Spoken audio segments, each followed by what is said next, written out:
natin para sa lagay ng ating panahon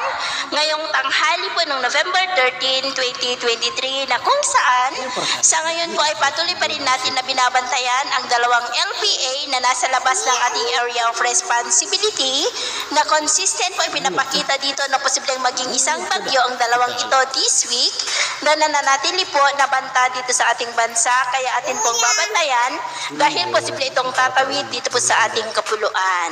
At sa lagay po ng ating panahon, malakas pa rin ang bugso ng amihan na nakakaapekto po dito sa Luzon, lalo na po dito sa norte, at may shear line pa rin na nakakaapekto naman dyan sa may Bicol region. Ngayong tanghali ay generally fair weather naman po sa malaking bahagi ng ating bansa, pero dahil po sa amihan at shear line ay maulap ang kalangitan na may mga pulupulong pag-ulan na minsan ay may mga pagkulog at pagkidlat, lalo na po dyan sa may Bicol region, Quezon, Batangas, Batanes, Babuyan Islands, Cagayan, ilang bahagi po ng Isabela at maging po dyan sa may Oriental Mindoro, maging po sa may Northern Samar. At mamaya sa susunod na mga oras ay posible pa rin ang may kalakasan ng mga pag-ulan sa ilang bahagi po ng Southern Luzon,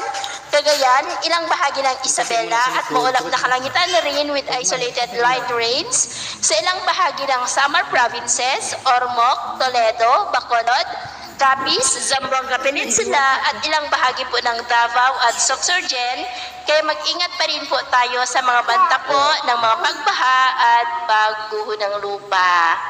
At sa atin naman pang mga baybayin, dahil po sa malakas na bugso ng amihan, ay iwasan na po muna natin ang papalaot sa mga baybayin po ng Batanes, Babuyan Islands, Cagayan, Ilocos Norte, Isabela na ang mga alon po ay posibleng aabot hanggang po sa 2.4 to 4 meters height. Iwasan po muna natin ang papalaot,